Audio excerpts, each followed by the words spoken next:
Hey guys, you can now support this show and make your life 50% better by going to patreon.com/thesystemisdown and signing up for the Downers Club, where you're going to get access to a plethora of wild, crazy, and often offensive bonus audio and video episodes of the show on a weekly basis. For more information, just go to patreon.com/thesystemisdown. The following is a Goulash Media production. goulashmedia.net.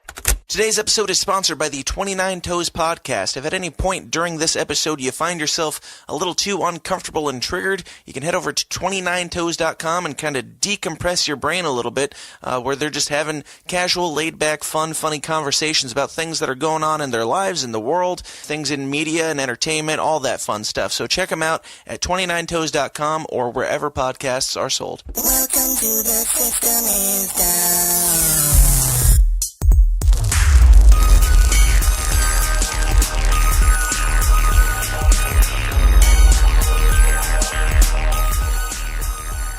What's up, Downers? Welcome back to the least comfortable show on the web. You know what it is. You know the name and the place. It's The System is Down, where we talk about all the uncomfortable topics, the things that might trigger you, the things that might get your panties in a wad, the things that need to be discussed but seldom are because of their uncomfortable nature, things like conspiracies, politics, and religion.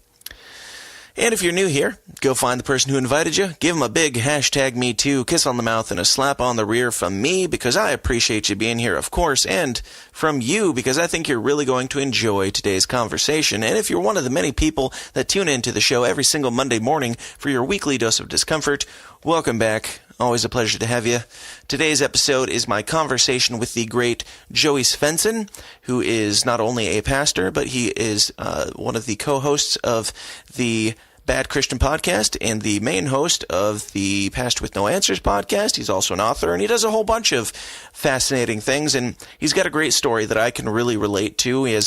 I feel like we had similar upbringings personally, coming from Pentecostal Christian backgrounds, very fundamentalist, and coming to different conclusions in our life. The difference is that he has depression, and he's fought OCD his whole life, and all sorts of fun stuff that makes for this perfect storm that has been his life. But it was a great conversation, and we're going to jump into it here in about 35 seconds. Before we do, I got to remind you guys to go please join the Downers Club.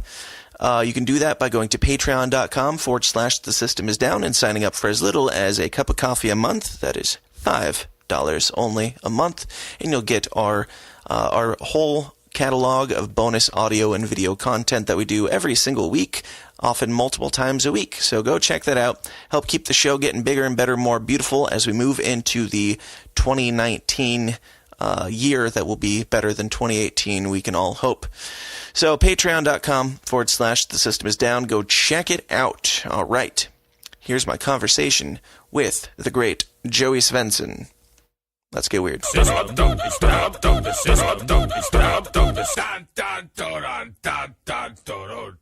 My guest today is pastor, podcaster, and author Joey Svendsen. Joey, how's it going, man? Good, man. Good. I have been podcasting literally all day. Yeah, what else do you have going on? I did an interview with someone. It was super interesting. The podcast was called "The Bible Says What?" ? And I had no idea what it was about, where the host was coming from. So we were talking about spirituality, the Bible, and all that stuff. Come to find out, I was thinking that I was offending him by my progressive theology, and all along, he is a deconstructed, completely Christian who is now an atheist who was offended. He wasn't offended by my spiritual beliefs, but it was really interesting to not know you weren't progressive where he was enough coming for him. from. Right. And then I recorded like 3 or 4 BadChristian episodes. So it's been a podcasting day. Yep. Well, nice. Thank you so much for working this into your busy schedule. We've been talking about it for almost a year now, but glad we finally pegged down a time. It's great.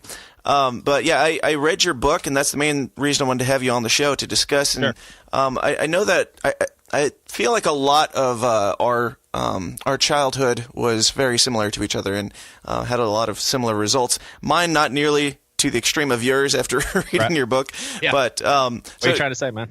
I think you know. I think you've read it. You know what's in Right. there. But I told my wife last night, I was like, this book is like, in a good way, the most cringe-inducing thing I've ever read in my life, and it's fantastic. I loved it. It's very, very good and easy read. So let's just start from the beginning. Like, I always like to get people's background, their upbringing. Tell everybody like where you were as a childhood growing up, and like what your family structure and dynamic was. Yeah. I mean, ever since I could remember, I was being raised to have spiritual lenses of some sort, because by the time I was old enough to remember, my parents had a genuine conversion. It initially started when we were in the Catholic Church. And so I remember kind of my parents being a little uneasy with Catholicism, but they didn't want to make a quick jump, so to speak.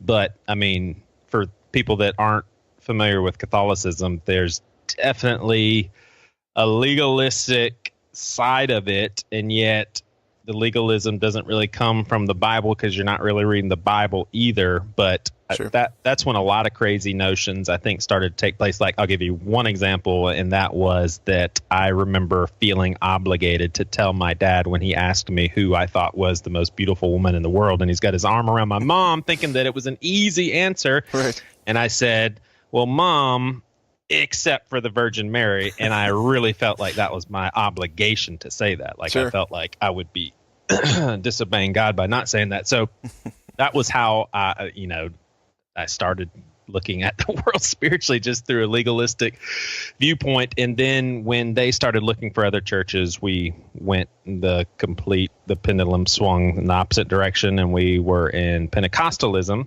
But unfortunately, the legalistic pendulum did not swing at all, and probably just got a little bit deeper and thicker. And next thing you know, I'm constantly thinking about being assured of my salvation, scared of hell, and Right. and all of that. And I would say that I haven't been free from all of that maybe for about 5 years, Sure. maybe. Yeah. Yeah. Pentecostal here. Dad was a pastor and everything. Yeah. Well, I was Pentecostal, but similar upbringing. But Right. with the legalism, was that instilled in you by your folks? Like, did that come from the spirituality, or I know you had like OCD and all that, but Right. were they dogmatic about their faith, or was that just a result of your mental state?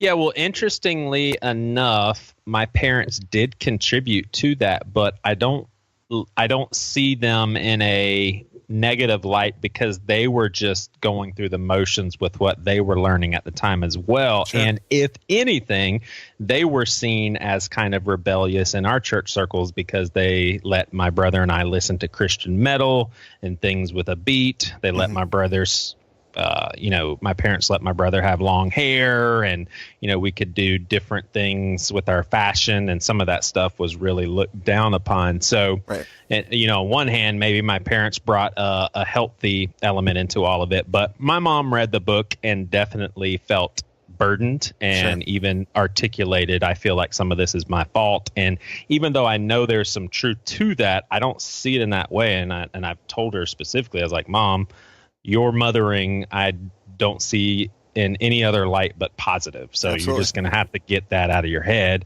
But no, I wasn't allowed to listen to secular music, wasn't allowed to see any movies beyond PG, and, all those sorts of things. So yes, there was and then I was in a ministry drama team at my youth group, and we actually had a contract that we had to sign promising that we wouldn't listen to secular music, watch PG-13 movies. Yeah. We had a curfew. And so, yeah, I just embedded in a legalistic culture my whole childhood. So, yeah. Fun stuff. Yeah. Fun stuff, man. Yeah. In your book, you talk about just the OCD stuff, just tearing you apart, basically, over and over again. Like you said, just freaking out about spirituality. I don't think I had any OCD or anything, but worrying about salvation on a regular basis, and that being an unhealthy state. Yeah, and I think the mental illness exaggerated those sorts of things. I mean, how I articulate it to people is the mental illness takes what is already on the forefront of your mind and makes it feel more urgent, more severe, more problematic. So where some people would maybe have like and I've got the quote fingers up, like a natural fear of their eternal soul, mine turned very OCD from a standpoint of when I asked God to save me, I needed to write it down. And then if I ever was convinced that that actually didn't happen, I would refer to that piece of paper and say, well, it had to have happened because I wrote it down. And then I would put a check mark on it. But then sometimes I could be convinced that all of that was a sham, and I'd have to throw that piece of paper away and kind of start all over.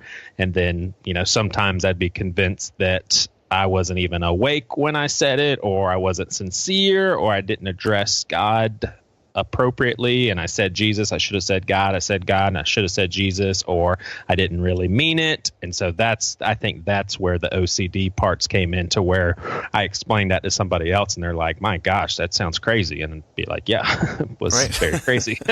Literally. Yeah. Right. But yeah. And in the Pentecostal realm, I'm a very not emotional person. I listen to your podcast and stuff. You seem like you're more emotional than I am, and easier to get into that side of things. But for me, I had big issues with the fact that everything was about feeling. Everything was about different emotions. I can't like that bothered me as a child. I can't even imagine like having OCD. Like having all that with emotional height on top of everything, and then feeling like you have to say things a certain way for them to actually, have any meaning to the creator. Right. It was absolutely crippling. I mean, there's no other way to put it. Now, I am happy to say that when I look back on my childhood and teenage years and college years, I don't see it as like an altogether rotten mess, because I thank the Lord I had a healthy household in which my parents loved me. We went on vacations. They spent time with us, and I had a great brother and all of that. But, I have definitely spent some time now as an adult mourning what was lost through all of that bondage. Like I literally feel like there was a lot that was robbed of me, such as just a normal 4 years of high school. Right. I couldn't engage in relationships normally. Like a few examples are, if I'm in a circle of dudes and someone says an inappropriate joke, I felt compelled to have a frown on my face, because if I fed into that joke and smiled, then I lost my witness and frowning for Jesus was accountable. Yeah, exactly. Yeah. So, like, what was kind of your vision of God? Like, how did you perceive God at this point in your life? I mean, it couldn't have been anything personal except for like, just wrath. It's interesting because I think that as an adult reflecting on that, maybe the best way of putting it was that God did love me, but he was constrained through a particular system that even he had to work within. So, for example, what was so troubling to me is I was just like any other human being that was trying to have faith in something, which meant I lacked it often. But then when I read the Bible and I read that you receive Jesus through faith, I'm like, well, I'm lacking faith, so I obviously haven't been able to receive Jesus. And then that circle just kept repeating over and over. So I didn't see God necessarily as like an angry, pissed off God that wanted to send me to hell, as much as I saw salvation and faith and all of that as like a formula that him and I were working within. And I remember coming to some revelations, which I would imagine would be God saying, dude, you got to get out of this. And one time I realized, again, I think it was God. It was basically, dude, there's no such thing as trying to ask me for salvation. You don't try. You either do or you don't. Like, I'm everywhere. I hear you.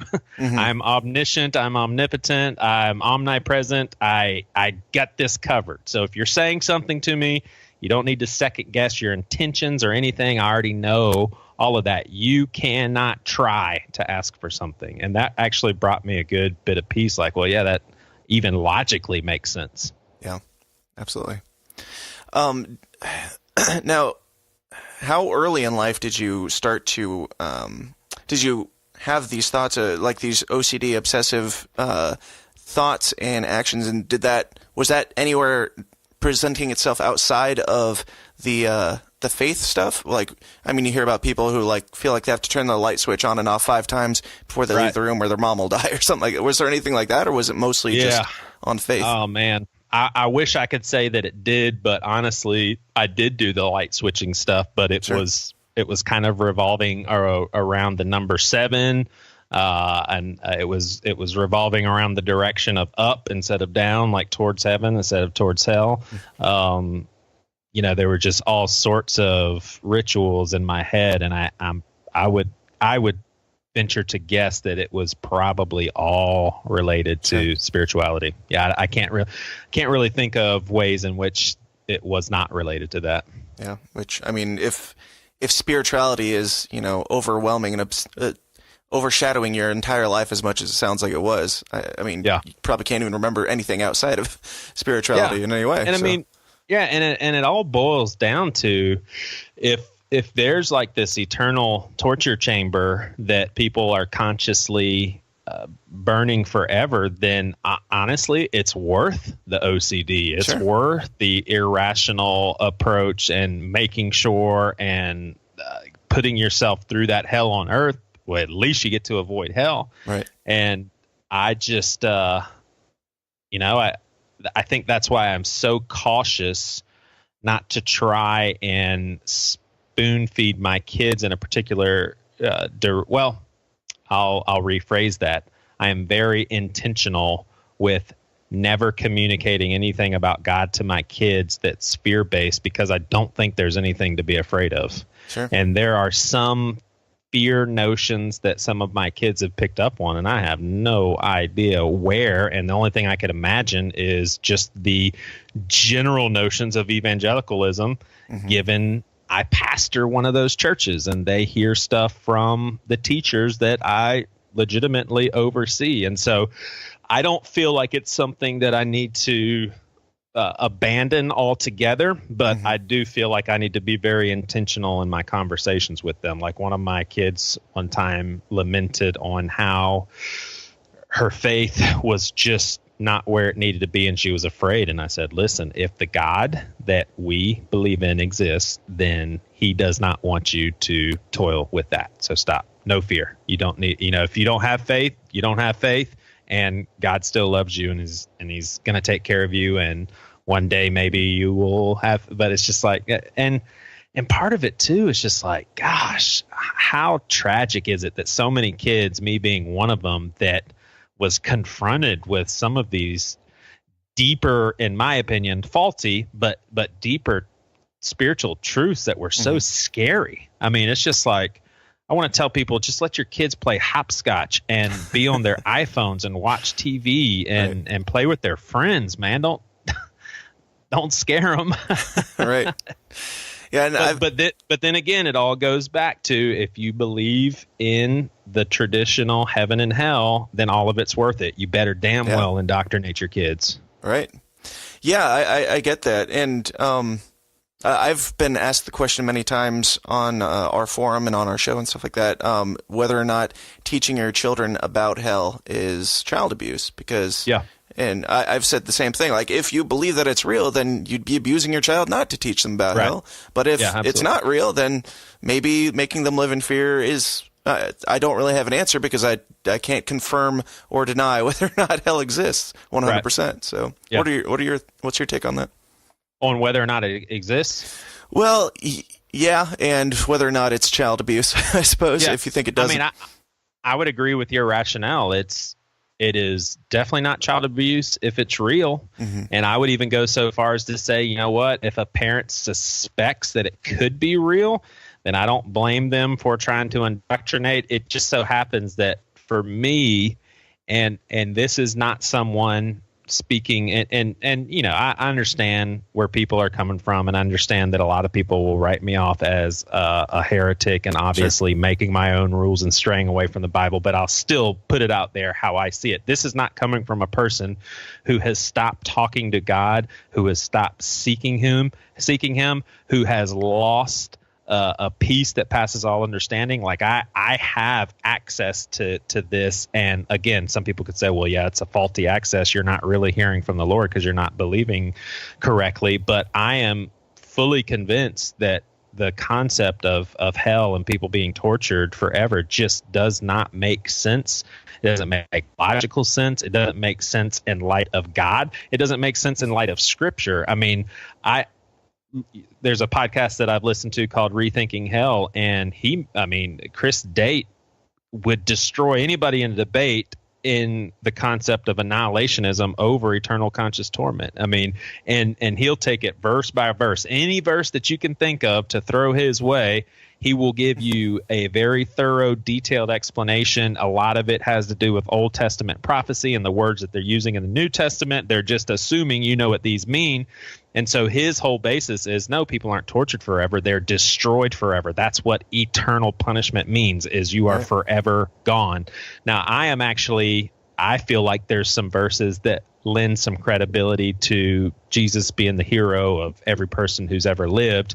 I don't think I have fully fledged bought into that, but I definitely think that there is a possibility that that is the case. I'm hopeful, like I would call myself a hopeful universalist, but also reading, you know, the Bible pretty carefully, it's definitely not a shoe-in for that by any means. Yeah. But I am so beyond worried about hell and friends of mine going to hell and family and my kids and all of that. I just don't care about them anymore, right? It just does. Yeah. It just does not make any sense, man. That's on them.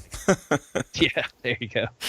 Yeah. In the book you talked about, you gave a bunch of different examples of stories of this crazy spiral that you were on, where you felt like, you know, if you didn't go to school and wear witness wear, which is like, right, you know, the cheesy Christian T-shirts, you could be responsible for somebody's soul and somebody going to hell. Dig into that a little bit. There's a verse that kept me further imprisoned, and that was, I think it's in James, where it says, to know the good things to do and not to do them is sin. So what that did is, not only did I feel guilty about the bad things that I did and felt like I needed to repent for those, but I was also constantly thinking about the stuff that I hadn't done that I needed to do. Stuff as trivial as, I don't know if I put this in the book or not, but I was helping my boss move his art gallery from one location to another. And one thing that I was carrying was like a glass shelf. And I remember nicking the corner of it on the edge of the building and being like, oh my gosh. And it was pretty insignificant, but at the same time, I was like, I probably need to tell him. But for some reason, I just didn't tell him. And then weeks go by, and finally I get to the point where it's nagging at me, but I was like, well, now it's going to sound insane if I say, hey, you know, that time we moved, like, literally it's like a year gone by. You know, that time we moved a year ago, I accidentally chipped a little piece of glass off the shelf. But I felt like that sin will be on me until I do that, because it's like ongoing sin, because I'm continually not doing the right thing, so it's continually on me, and that's the only way to get rid of it. And even before moving beyond a lot of this sort of theology that I bought into, I even realized the senselessness of that, and that if the grace of God was real, then that means that it's all of God's doing. Salvation is, and it's none of our doing. So I was able to wrestle that one down fairly early in all of this. Yeah, I was going to ask, like, when you're having these thoughts about yourself and whether or not it meant that you were a bad person for not owning up to every single tiny little thing in your entire life, and that might mean you're going to hell. Was there anybody in your life where you're like, obviously that person's not going to hell? I mean, I can't imagine thinking in the way that you were, but I also can't imagine that you could look around and not see how bad everybody else is and think, you know, everybody's going to hell. If the world blew up right now, then nobody would be safe because they're not constantly repeating these prayers over and over again. Yeah. Well, it's interesting. I mean, a couple of things there is, as an adult now, I can look back and realize how silly this was, but I was definitely under a delusion that everyone that put their hands in the air and clapped their hands at church and said kind things about God, they were totally legit, 100% living for the Lord, did not have any sins in their closet or anything. I felt like, okay, these are the people that do it right. And this is obviously who I need to aspire to be like. And then my dad, he had gone through a lot of the mental, spiritual trauma that I was undergoing. And so he was able to walk me through certain things. And, you know, honestly, I feel like he ended up at a place that I have moved beyond, and I don't mean beyond as far as I'm more informed than him, but you know, he really did camp out on some very simple promises in the Bible that I feel has been good for him and probably God's intent, such as the simplicity of ask and you shall receive. You know, for him, it was just like, look, it's not complicated. If I ask God to save me, he's going to save me. Where I think I have kind of, I'll still hang on to that a little bit, but I've just moved beyond that from the standpoint of, my gosh, there's so many things I don't understand. I don't know what this means or what that means. I can kind of suspect what this or that means, and I do get something out of Scripture, but then there's always a second guess as to, you know, is this really from God? Was Paul really inspired? And just all this stuff, to where I really lean on my personal communion with God. And again, I understand what Christians would do with that. They'd say, well, if that's detached from the Bible, you can't trust it. And I understand that, but I would also implore people to understand that this is coming from someone who has, at least in my own way, been seeking God for 35 years. I mean, ever since I was in the single digits. And a lot of it was rooted in fear, and there was never this time where I put my middle finger up to God and said, okay, screw this, I'm out of here. There was always a diligence in seeking him, seeking freedom, seeking truth. And here I am, and there's no going back, and I cannot express the peace that I feel.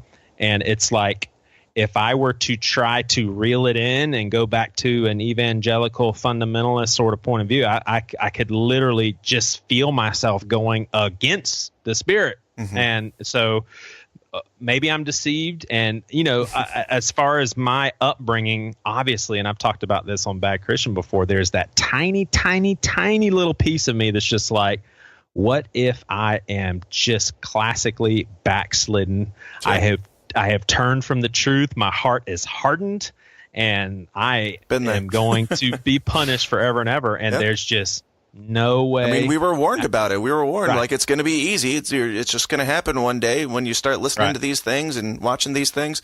Suddenly, you're going to think like the world, and you're going to be of the world if you don't follow these rules. And of course, And so the only thing I would say to that is, if that's the case, then the enemy is literally pawning himself off as the God of all comfort, which it seems like the Bible warns against that as well. But then I would say, you know what?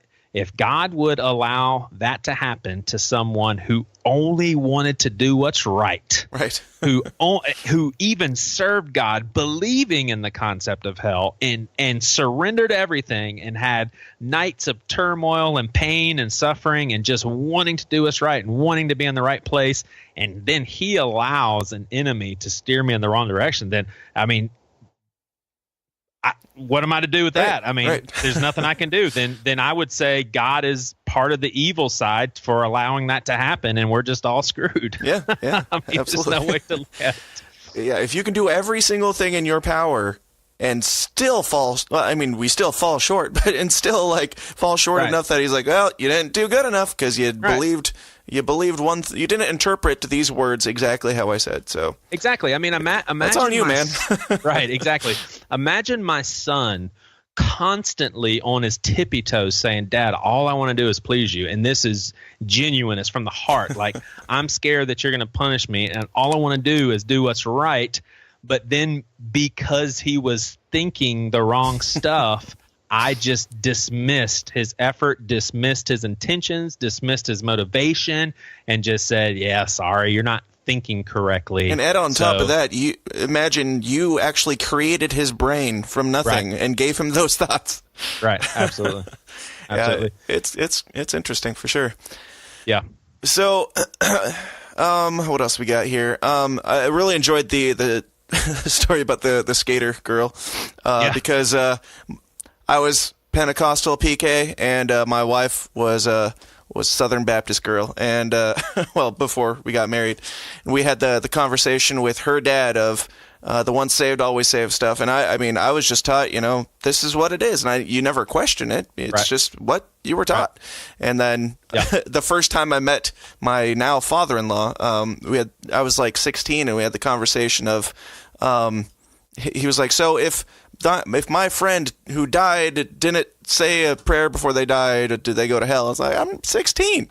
I'm not going to sit here and tell you your friend's in hell, but yes, from what I've been told, then I would hope that you do know more than me, given that you're a 40-year-old man. But it's crazy to assume that somebody at that age has any clue about anything.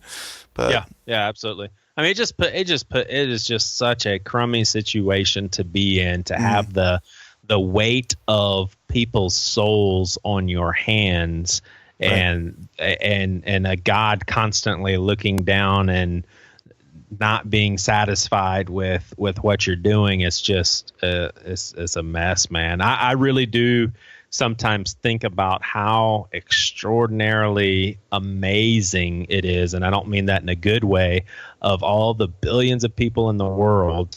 I was seeing through such a narrow view. I mean, so not only was I a Christian, which does not, it's not even close to the majority of human beings, but also Pentecostal, also Church of God, and also this certain brand of Church of God, and I literally thought I was right and everybody else was wrong. Right. My view of the Bible, my view of hell, my view of God, how things work. Like, I was convinced that our way was right. And what does that mean to everybody else? I mean, my gosh. And I really do think that we're going to end up in whatever the afterlife is. I mean, I personally believe that the God of the Bible is going to be our afterlife, and I do believe that heaven and earth will come together and all things on earth will be redeemed and all of that. But I really do think that 99.9% of all there is to know is not known right now. And the amount that we know about God and understand about spirituality and life and all of that is just this just the tiniest little bit. And I think that is okay. And the little bit that maybe we are on the right track with is maybe God's grace to show us that. But I think, if you're a being that created all of this and created humans to enjoy him and creation to be enjoyed, and recognizing just how fleeting life is and how short-lived it is, I would imagine that I'd be, as God, it'd be like, okay, everything's going to be all right. These people are going through suffering. It breaks my heart, but it's just going to be for a short time, and we're all going to be together, and we've got forever to understand things and for me to make it up for them and all of that. But, I realize how senseless that sounds to people that don't believe as well, but that's kind of what I believe. Yeah. Hey, Dan Smots here. I'm taking a second to interrupt myself talking to talk about myself because, I don't get paid a penny for the hours and hours that I put into creating this show for you guys in your greedy little ears, and I've got a family to feed. To make that happen, I run my own media business called Goulash Media. If you have a need in anything from video production to graphic design to audio production and beyond, you can get it all for a painfully fair price at Goulash Media. In video, I do weddings, music videos, commercials, pageants, plays, etc., etc., etc. For design, I do photo editing, album art, logos, branding, business cards, merchandise, you name it. For audio, I do engineering, production, editing, jingles, and, well, podcasts. So if you've got a media need of any kind, or if you'd just like to give a little something back and help keep my children fed, check out all the endless options at my website, goulashmedia.net. That's goulash, Goulash, media.net, where we cater to the little guy with the big vision. Okay. I've personally been asked multiple times, like, given the ups and downs and some of the crazy stuff that I feel like I was taught, I've had bouts with atheism and stuff like that. I do currently believe in God. I've been asked, why do you? What is there, like, how could you possibly go back to that thing? How, for you especially, like, with all the punching down that life has given you, Right. like, God dealt you a pretty tricky hand to work with, and you're still sticking with it. What's the reason for that? Well, I think for me, the existence of God just makes more sense than non-existence of God. Like, as far as how everything came about in the universe, it doesn't really make a whole lot of, it makes no sense for it to have all come from nothing. And then to think of some inanimate or not inanimate, but something that is like an unconscious, impersonal force just always existing, that doesn't make sense either. So it seems like there had to have always been an intelligent being that far exceeds our understanding that was always here. That's the only thing that really makes sense. So that's a starting point. But then it's like, okay, well then who is that being?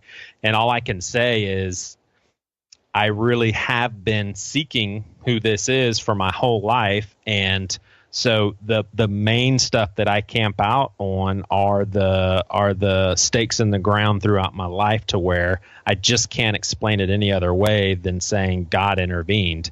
And I personally now can look back on the tumultuous nightmare of aspects of my childhood and teenage years and all of that, and now see the good that is coming out of it, as far as me being able to articulate things in a way that maybe other people who haven't undergone that sort of thing can't. Mm-hmm. And then also just the trajectory of my faith and outlook becoming more and more progressive. It's like I can understand, both extremes. And for me to sit here and feel sorry for myself about having some mental and spiritual heartache and turmoil, I mean, let's just face it. If that's a problem, then we haven't even scratched the surface, because I know of a whole group of people who, and I'm not trying to sound, bizarre or random, but this is near and dear to my heart lately when I think about it, is the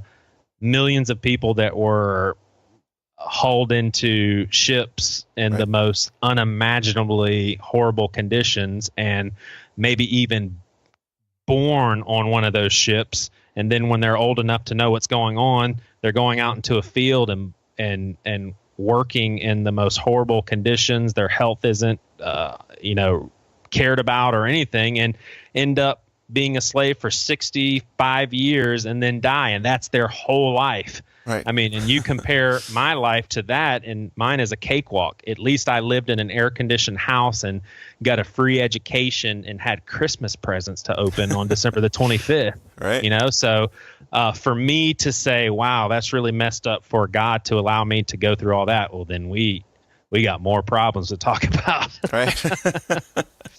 Absolutely. I love it. Now, I don't want to ask you to tell the penis story, but I got to at least ask, are you tired of telling the penis story? Nah, I don't care. I'm sure that every podcast that you're on, they're like, no, right, talk about your penis.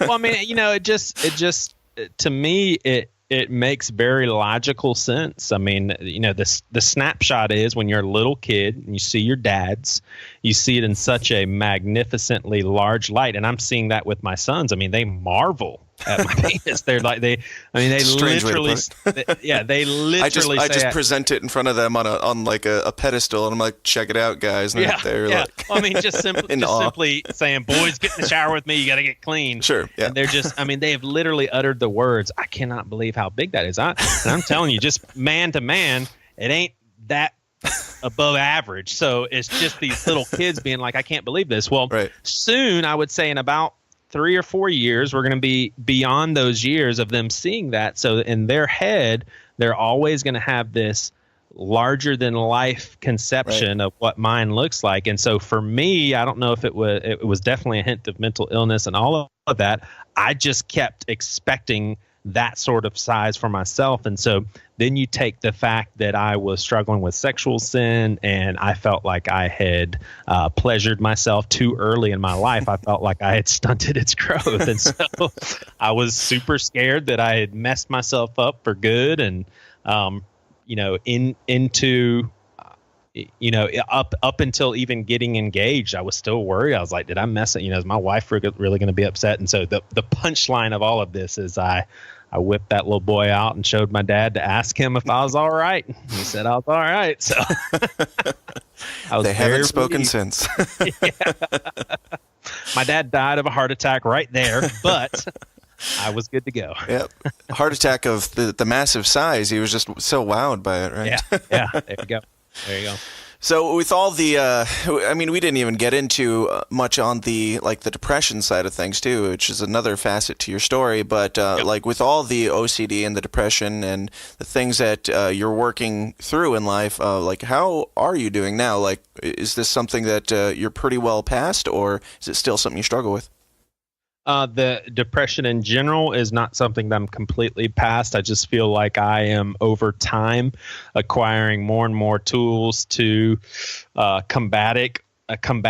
With some of it is just longevity of recognizing the senselessness of certain thoughts and just growing up and becoming more mature in how I view life. But then some of it is through reading books, listening to some podcasts, getting counseling, medication, and all of that. So I'm at a way healthier place now than I would say I've ever been since the early 90s, like in middle school or whatever. But there's definitely, I think that I'm the type of person that is just predisposed to that sort of thing. And so I think it will always be a struggle to some degree.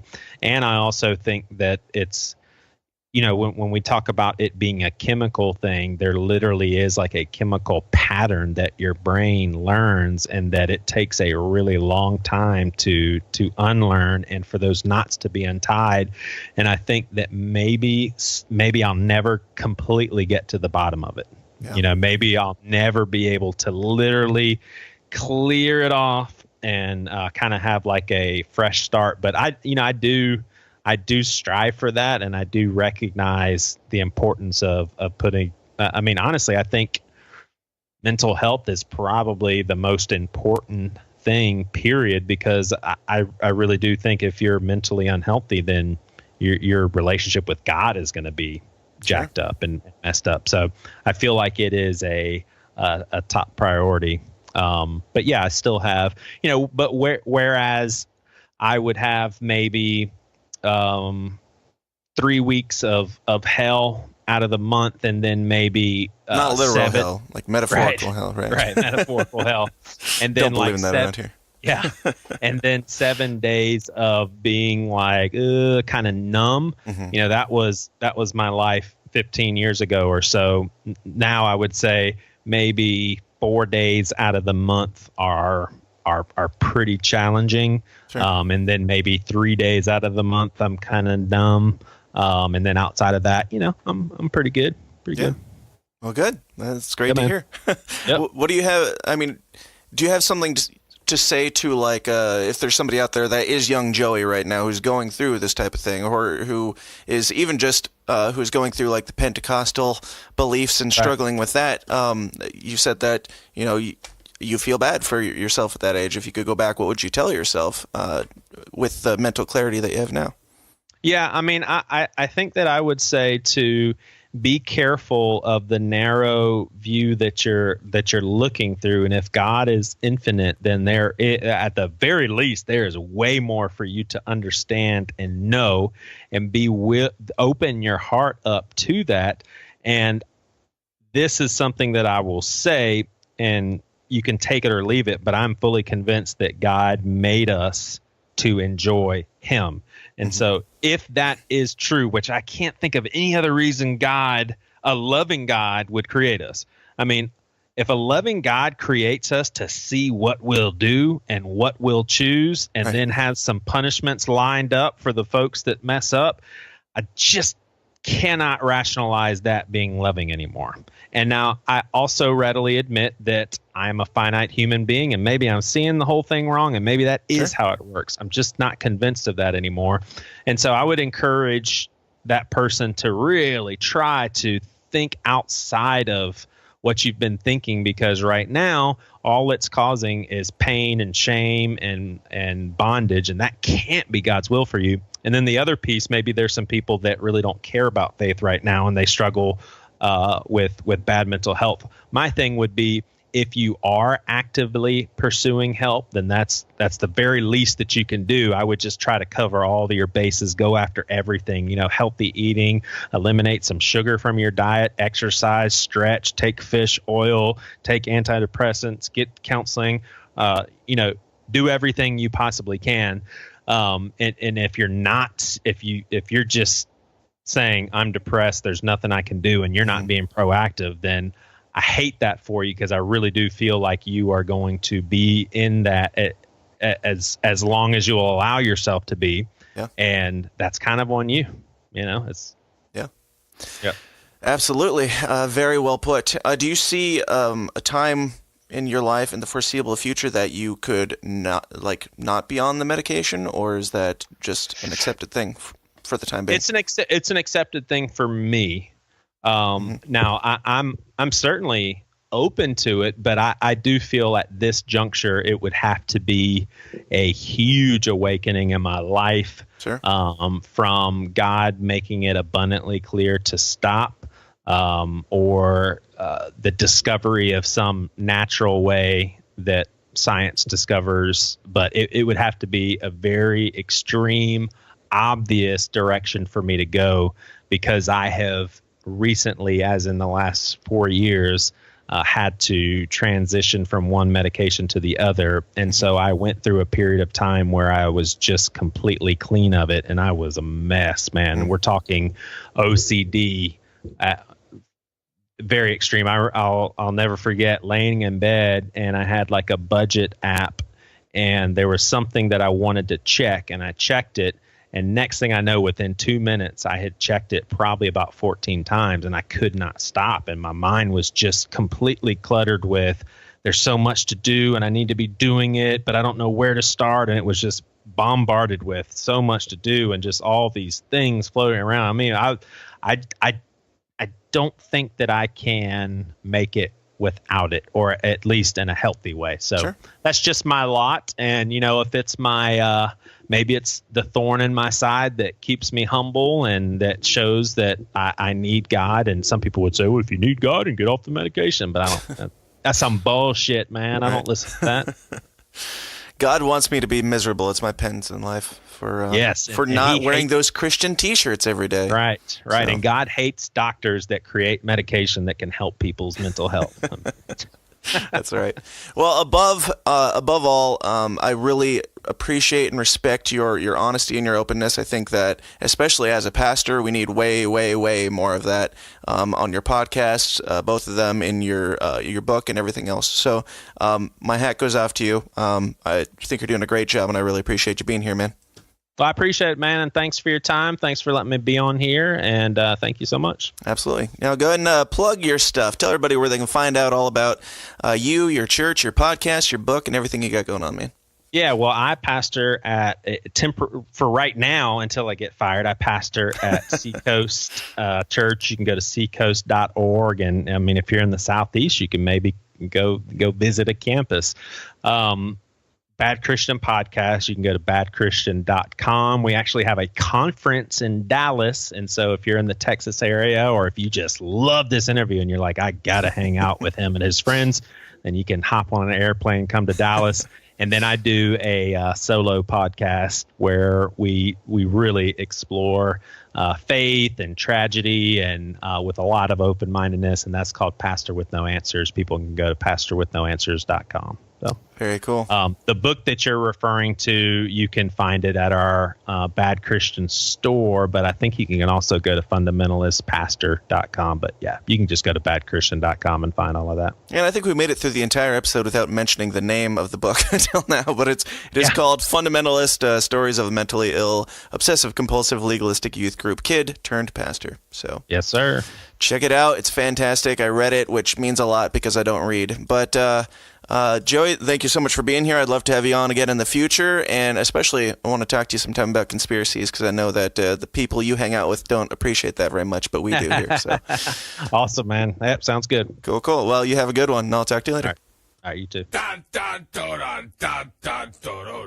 Hey guys, thanks for sticking around to the end. I hope you enjoyed my conversation with Joey Svendsen as much as I did, and I really did. I wish that we could have done it longer, and I hope that we can do it again in the future because he's a great guy. He's got a great story, and I can relate a lot to a lot of the things that he says. I didn't want to, I hope I didn't, make it too much about me, but I just want to be like, I get this.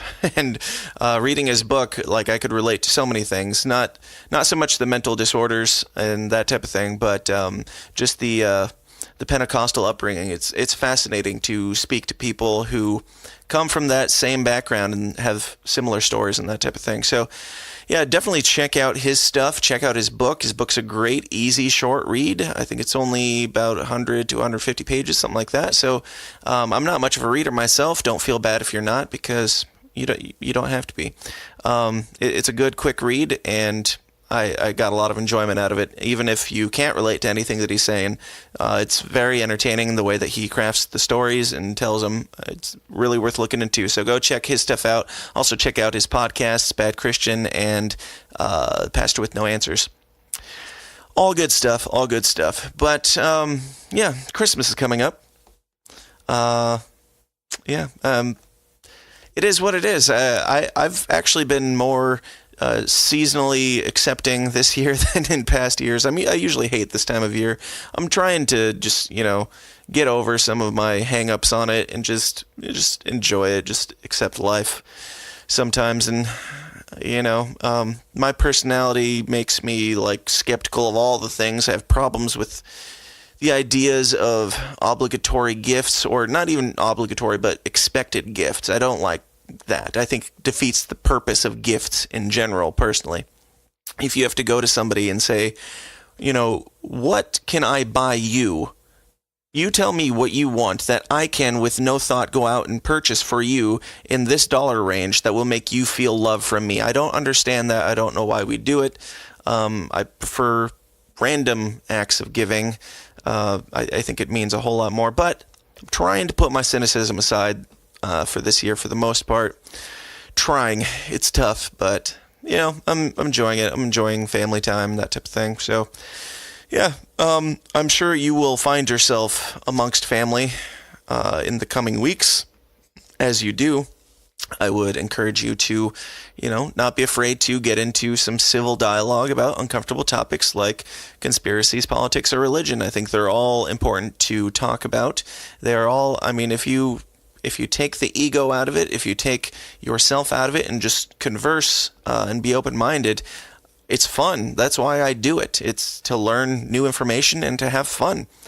It's not to piss people off. It's not even to make people uncomfortable. That's not the goal of the show, is to make people uncomfortable. The goal is to talk about things that are typically uncomfortable and do so in a comfortable, just chill, laid-back manner, which is what we do. So, yeah, that's my challenge to you. Also, if you wouldn't mind telling somebody about the show, sharing it around with a friend or two, that would be fantastic, and I would appreciate it from the bottom of my cold black heart. Please share, subscribe, like iTunes, Twitter, YouTube, Facebook, all the social stuff that millennials do. As I always say, or as I like to say, if you're not on these platforms, don't go join them for the sake of liking the show. But you're there. You're there. So just go click a button. I'd appreciate it. And go give it a like and a share. That'd be great. And go, please, join the Downers Club. Give me a nice Christmas gift. I would appreciate it very much, and it would brighten my my holiday spirit. If you go over to patreon.com/The System Is Down and sign up for the Downers Club for as little as $5 a month and get weekly, often, most of the time, it's multiple episodes of this show every single week that only patrons get, as a big thank you for your support. And every single dollar that you contribute, every single penny that you contribute, I'm putting back into the show. This is not my source of income. This is how I am building the show and making it look as beautiful as it is, sound as pretty as it does, and I'm hoping to do more in the coming year and make it a big splash. A big, fun, uncomfortable splash in 2019. So join the party. I mean, if for no other reason, $5 a month to get, 6, 8, sometimes 10 bonus episodes every single month. Not a bad deal, I'd say. But, yeah, thank you guys so much for listening. It's always a pleasure. And coming up next week, the next few weeks, we're going to do the same thing that we did last year, and we're going to do the Downey Awards episodes where Craig, Nathan, Cole, and I, we recap all the entertainment that we consumed this year, and we break it all down and, hand out the awards for our top 3s, our top 4s, our honorable mentions, our dishonorable mentions. We're going to talk about movies, TV series, and podcasts, musical albums, all that stuff. So it's going to be a lot of fun. It's going to be a chilled, laid back few episodes for the Christmas week and the New Year's week, because, I know that a lot of people, they're busy on those weeks and they're not going to tune in until later, but I still want to make sure that those of you who don't have things going on will get your fix of good, fun entertainment and content. So check that out next week, first thing Monday morning, and the following Monday morning for the Downey Awards. Also, check out the Anti-News, which is coming later on this week, where Craig and I recap all the headlines in the news and do so in a dark, comedic, and often offensively uncomfortable fashion. So check that out. But yeah, again, thank you guys so much for listening. It's always a pleasure. I appreciate you more than I can say, and I hope that you go out and have a wonderful week. And yeah, that's it. That's it for today. But if you'll have me, of course, I will be right back here first thing next Monday morning, comfortably nestled in your ear canal like a sleepy bear in the winter months, keeping warm for the holidays. So until then, question everything. Stay uncomfortable. Thanks. This has been a Goulash Media production. goulashmedia.net. This concludes our broadcast day. Click.